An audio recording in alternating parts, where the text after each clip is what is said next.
दोस्तों नमस्कार।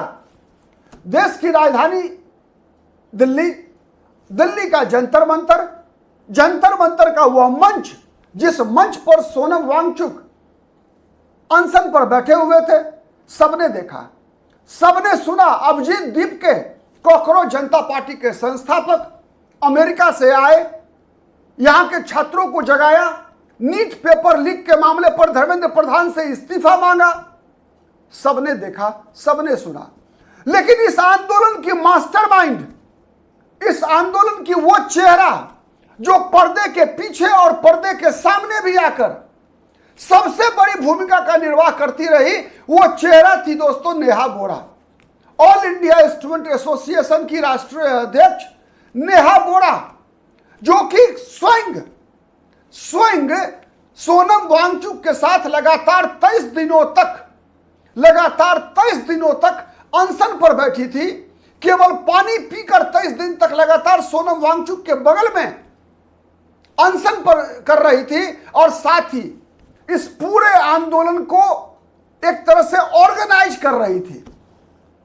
न केवल जंतर मंतर पर, बल्कि पूरे देश भर के अलग अलग राज्यों में जहां जहां इस आंदोलन से समर्थन मिल रहा था, इस आंदोलन को, जंतर मंतर के आंदोलन को, इस छात्रों के इस आंदोलन को, पूरे देश भर से इसके लिए समर्थन जुटाने का काम उस मंच पर, अनशन स्थल पर बैठी बैठी नेहा बोरा कर रही थी। वही नेहा बोरा पटना आ रही है। जंतर मंतर के बाद अगला निशाना बिहार की राजधानी पटना है। दोस्तों, आज अहले सुबह नेहा बोरा ने बिहार और पश्चिम बंगाल की सरकार पर एक बड़ा आरोप लगाया। नेहा बोरा ने कहा कि बिहार और पश्चिम बंगाल की सरकार, सम्राट चौधरी और शुभेंदु अधिकारी की सरकार की पुलिस एक तरफ जहां वामपंथी छात्र संगठनों के से जुड़े हुए कार्यकर्ताओं का उत्पीड़न कर रही है, वहीं दूसरी तरफ इनके निशाने पर मुसलमान छात्र हैं। क्या कहा है नेहा बोरा ने, ये दोस्तों आप सुनिए पहले, फिर हम आगे इस बातचीत को आगे बढ़ाएंगे। एक तरफ जहां पे हम धर्मेंद्र प्रधान के इस्तीफे का जश्न मना रहे हैं, वहीं दूसरी तरफ देश भर में जो लोग पेपर लीक के खिलाफ आंदोलनों में शामिल रहे, उनका विच हंट चल रहा है। बिहार में पालीगंज के एमएलए संदीप सौरभ के साथ में आइसा के एक्टिविस्ट्स साथी धनंजय, साथी दीपांकर, साथी सबा, साथी दिव्यम को बेऊर जेल में लगभग 3 दिन से बंद किया हुआ है। उनके ऊपर 9 से ज्यादा मुकदमे किए हुए हैं, जिसमें अटेम्प्ट टू मर्डर का केस शामिल है। एक दिन के प्रदर्शन के बेसिस पे ये सब फर्जी केसेस लगाए जा रहे हैं। बिहार भर के अलग अलग जेलों में 100 से ज्यादा प्रोटेस्टर्स अभी भी बंद होने की खबर आ रही। दूसरी खबरें बंगाल से आ रही हैं, जहां पे लगभग 14 स्टूडेंट्स को पेपर लीक के खिलाफ प्रोटेस्ट करने के लिए जेलों में बंद किया हुआ है। इन प्रोटेस्टर्स में मैक्सिमम लोग मुस्लिम स्टूडेंट्स हैं। शुभेंदु अधिकारी, बंगाल के चीफ मिनिस्टर, ने ये बात डिक्लेयर की है कि अब 70 और लोगों पे इस तरीके के मुकदमे होंगे। ये तमाम अरेस्ट्स, ये तमाम कार्रवाइयां प्रोटेस्टर्स से किए हुए सरकार के वादे का उल्लंघन है। वो वादा कि किसी प्रोटेस्टर के खिलाफ कोई भी कार्रवाई नहीं होगी, वो वादा कि धर्मेंद्र प्रधान इस्तीफा देंगे और उनके इस्तीफे की मांग उठाने वाले छात्रों का प्रदर्शन जायज था, ये इन तमाम चीजों का उल्लंघन है। मैं कल पटना आ रही हूं उन स्टूडेंट से मिलने जिन्हें जबरन बेऊर जेल में बंद किया हुआ है, उन प्रदर्शनकारियों से मिलने जिनके ऊपर पुलिस ने लाठियां बरसाई और अपने तमाम वादों पे आज भाजपा की सरकार मुकर रही है। आप सबसे अपील करेंगे कि कल अगर आप पटना में हैं तो कल आप पहुंचिए और मैं आपसे पटना में मिलूं। तो मित्रों, आपने सुना नेहा बोरा को। नेहा बोरा ने स्पष्ट कहा कि बिहार में पालीगंज से सीपीआईएमएल के विधायक संदीप सौरभ और उनके साथ जिस प्रकार से आइसा के कार्यकर्ता सबा, धनंजय, दीपांकर आदि को बेऊर जेल में बंद रखा गया है और उनके बारे में कोई सूचना नहीं दी जा रही है, ये उस समझौते का सरासर उल्लंघन है। जो दिल्ली में कॉन्स्टिट्यूशन क्लब में जो ज्वाइंट प्रेस कॉन्फ्रेंस हुआ, जिसमें इस बात की घोषणा हुई थी वरिष्ठ मंत्री जेपी नड्डा और डॉक्टर जितेंद्र सिंह की मौजूदगी में, जब सौरभ दास और आशुतोष रांका की मौजूदगी में जो प्रेस कॉन्फ्रेंस में जो घोषणा हुई कि किसी भी आंदोलनकारी पर, किसी भी प्रदर्शनकारी पर कोई कार्रवाई नहीं होगी, तो ये उस समझौते का उल्लंघन है। वही दोस्तों बिहार में सम्राट चौधरी या भारतीय जनता पार्टी की सरकार हो या फिर शुभेंदु अधिकारी भी लगातार अपनी प्रतिक्रिया व्यक्त कर रहे हैं। इनका मानना है दोस्तों, जहां तक मैंने सुना है, आपने भी सुना होगा, देखा होगा दोस्तों, बिहार की सरकार और पश्चिम बंगाल की सरकार ये कह रही है कि आंदोलनकारी और अराजकतावादी दोनों में अंतर है। आंदोलनकारी छात्र थे जिन पर हम कोई कार्रवाई नहीं करेंगे। अगर उन्होंने पत्थर फेंका है, अगर उन्होंने सीसीटीवी कैमरे तोड़े हैं, हम उन पर कोई मुकदमे नहीं करेंगे, और अगर मुकदमा कुछ हुआ है तो हम उन्हें वापस लेने जा रहे हैं।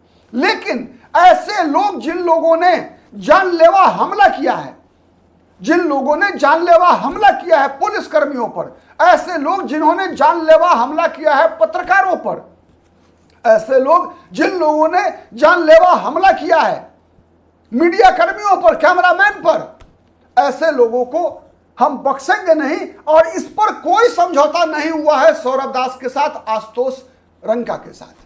दोस्तों अब एक बात तय है कि जिस प्रकार का संकेत मिलना शुरू हो गया, दो तीन बातें स्पष्ट है, दो तीन बातें स्पष्ट है नेहा बोरा के इस पोस्ट से।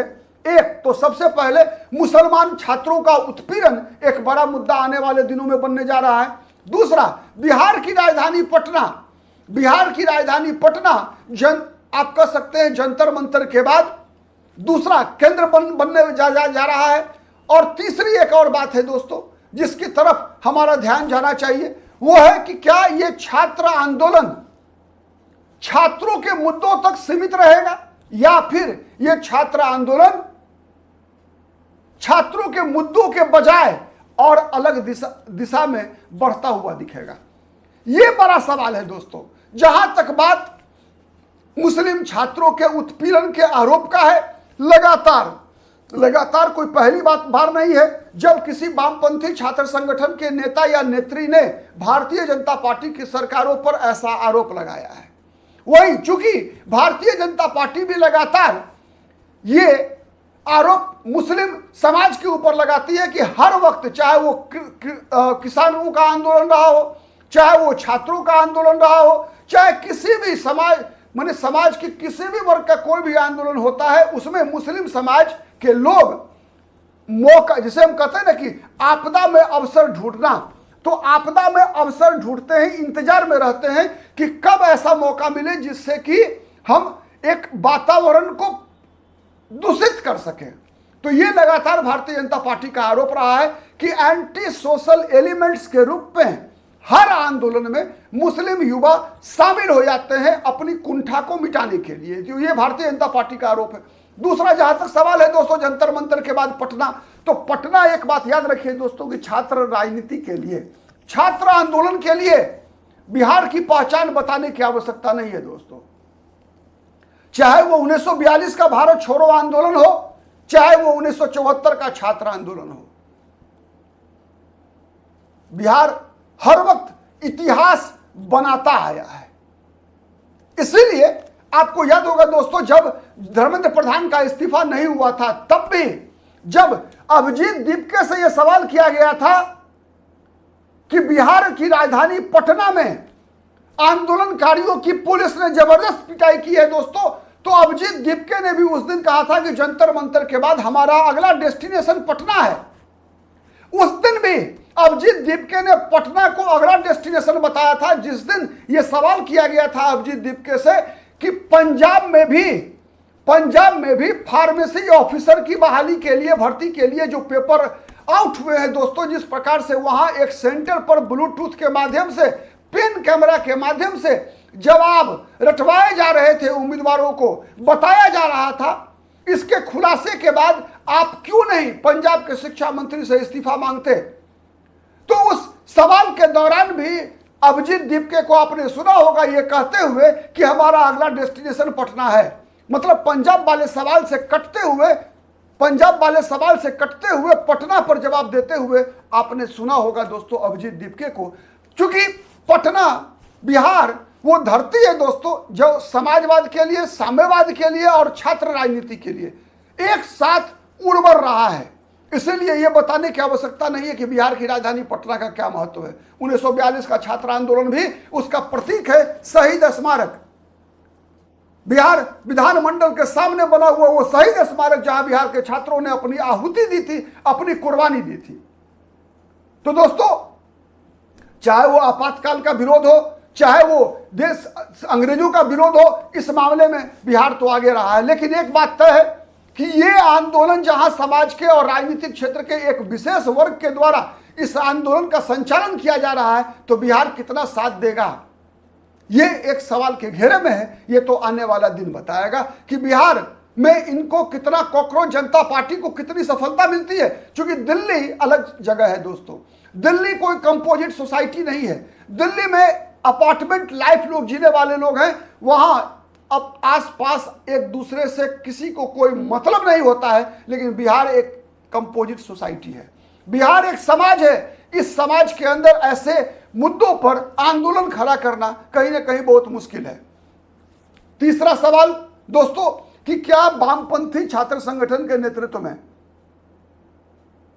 क्या वामपंथी छात्र संगठन के नेतृत्व में यह आंदोलन आगे बढ़ता हुआ दिख रहा है, छात्रों के मुद्दे तक सीमित रहेगा? इसका जवाब मैं बाद में दूंगा दोस्तों, अगले वीडियो में। आपसे आग्रह है कि आप जरूर कमेंट करके बताइए इन तीनों सवालों पर कि क्या ये इस आंदोलन में मुसलमानों का जानबूझकर उत्पीड़न किया जा रहा है, सवाल नंबर 1। सवाल नंबर 2 कि क्या पटना काफी सोच विचार कर सीजेपी, कॉकरोच जनता पार्टी के लोगों ने तय नहीं किया है, और क्या पटना में सीजेपी आंदोलन को आगे बढ़ाने में सफल होगी? दूसरा सवाल है। और तीसरा, क्या यह आंदोलन छात्रों के मुद्दे तक सीमित रहेगा या फिर यह आंदोलन भटकाव का शिकार होगा? आज इतना ही, फिर मुलाकात होगी किसी अन्य मुद्दे पर। तब तक के लिए नमस्कार।